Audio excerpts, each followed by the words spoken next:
some discussion board for mobile developers, and there were people saying how foolish it was to give up the 64K market. And that turned out not to be as critical as they thought it was, but the fact that we are giving up the 300K market is probably going to impact us there. But we're hoping to have that counteracted by the other aspect of the mobile market, which is unfortunate, is that it's extremely brand driven. And that's because for all of you that have bought games on your mobile phone, for the most part, you see this one line of text to tell you what the game is. And it better be a name that people recognize. And it's unfortunate that placement on, they call it the deck, what your name is, where it is on the deck, is one of the most important factors for how well your game is going to do. And we hope that Wolfenstein is a more recognizable name than what we've had with Orcs and Elves. And even though it's going to be more limited in terms of handsets that it's going to play on, we hope that that all balances out. But that does come to the exciting high-end side of things, and that's with the iPhone and probably the inevitable slew of similar capability products. And I'm really saddened that we don't have an iPhone product out right now, because I think Apple is doing so many things extremely well, and I think that they're going to be an extremely positive force on the mobile side of things. Talking about the brand, the necessity of strong branding on the conventional mobiles, that doesn't appear to be the case nearly as much on the iPhone, because you can actually show people why the hell they should buy your game. You can have a web page, you can have videos, you can have all of this stuff, all the conventional things that we do in the real gaming markets to show people why our game is great, why you should pay for it.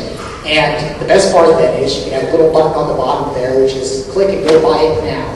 And the deal Apple cuts with everybody, it's a good royalty rate, 70% to the developers. I would expect that a lot of developers will even wind up with a publisher middleman, depending on how they want to do the marketing and PR. And I think that that's going to be a really good market to be in. And we wanted to do something there, but it does show up the kind of limits of a small company, even as we are growing, where Robert Duffy, one of the lead programmer on Rage, and I both spent some time with the iPhone dev kit. We were testing out some UI stuff. I brought up a basic 3D engine, and I looked at it, and it's really great. It's a great software development environment compared to what Apple has on there. The development stuff that you get on a conventional Java or Brew cell phone, it's really amateurish. Apple's a professional development environment. The hardware is great. Pure graphics-wise, it's about equivalent to a Dreamcast, but if you were to compare it to sort of a console, it's very close to a previous generation console. You could probably develop a game that's about as significant as what you would do on a PS2 or Xbox. While the graphics isn't quite that high up, you've got a lot more RAM, and RAM is what you wind up fighting as a game developer, probably worse than the graphics performance as the entire project goes through. So it's an interesting situation there where you certainly could go and spend $10 million developing an iPhone product, and you probably wouldn't earn it back right now. So it's a tough decision-making process there where you have to decide not to make the best game possible, but to make the most appropriate game for what you're trying to do there. And we went through this, we started bringing up some code, and we had some things running. We actually took the Orcs and Elves DS code base, which was already kind of a polygon renderer, and we brought some things up there.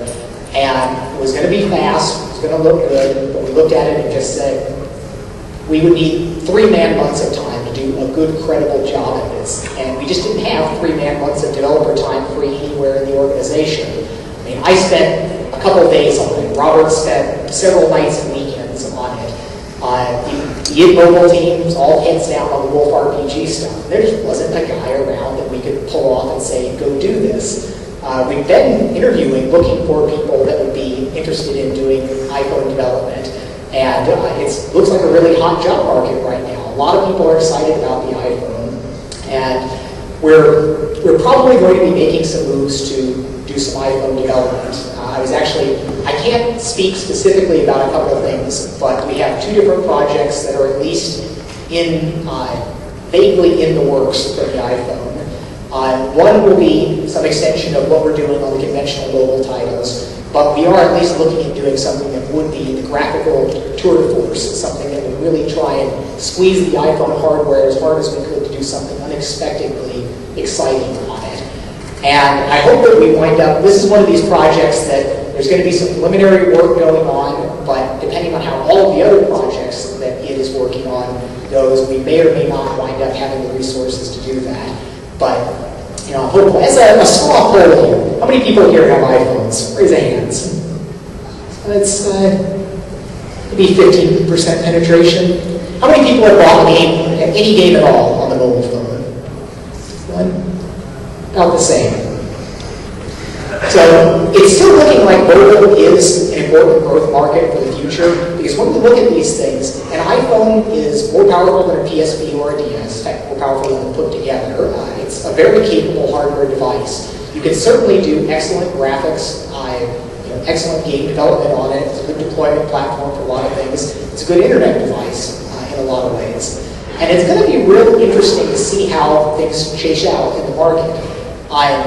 As Sony has learned kind of this generation, hardware isn't everything, and Nintendo is certainly dominating the handheld market with the DS. There's lots of excellent games that they're doing, and they've been able to do it with a platform that's, in theory at least, quite a bit inferior to the Sony PSP. As we go forward in years, I can't say I've got any real precognitive ability to say how this is going to shake out, but it would be great in a lot of ways if handheld devices did start becoming this fusion where it was a good enough phone and a good gaming device, where it's not really that situation right now. You have things that are great phones that are really kind of poor gaming devices that we had to invent essentially a new genre of gameplay to make effective games on the existing cell phones. And we're really seeing how things play out on the iPhone. But it's at least an enticing view of the future that we may wind up with devices that can be excellent gameplay deployment devices, as well as the one thing that you carry around, rather than some people that wind up with a bag full of 3 or 4 electronic devices that they carry around with them, one specialized for each particular function. And it's unclear how that's going to go, because there's always the worry of jack of all trades, master of none. You wind up being, in theory, capable of doing all of these things, but in practice not actually doing a very good job at anything. Apple has done a lot of things that I think are very positive, and it's a roller coaster ride with Apple always, where I wind up, they make nice to me when they want me to come out and do a keynote thing there, and then there will be other fallouts over different things that I wind up saying in interviews, and I realize I'm on the shit list there for a while, and don't hear from them. We've been through that up and down over the last year. I know at the keynote, the last time I was there, before they announced the real dev kit, and they're up there talking about, you can do Web 2.0 applications on the iPhone. Boo, yes. That's not real application development like we want to hear about. But they've got the right thing now. The SDK is great. The marketing support as far as the App Store really is what we want to see. Apple still, in my estimation, still doesn't really deeply get games, but they've got people that are trying in there, and I think they'll get some traction. And I think it's exciting to see the sales numbers for the games on there, where people are going to look at this and say, clearly, games are selling really well on the iPhone. I think last time I heard the numbers, 8 of the top 10 applications on the App Store were games, so it's not something to be dismissed there. And I hope that grows into a real significant market. And I hope that Apple winds up scaring the rest of the carriers and other handset developers into adopting some of the progressive things that Apple's got there. I can't say I've got really high hopes for that. I mean, it's really frustrating dealing with a lot of that. As you may have noticed from the trailer, there's a distinct lack of actual Nazis or Hitler or any of that in the in the current Wolf RPG, because T-Mobile and whoever just get all upset and irritated about such things that might offend their customers. And that is frustrating. That's back to the very old days of Nintendo. But even Nintendo kind of grew up out of that type of nanny protectionism sort of thing. And we can hope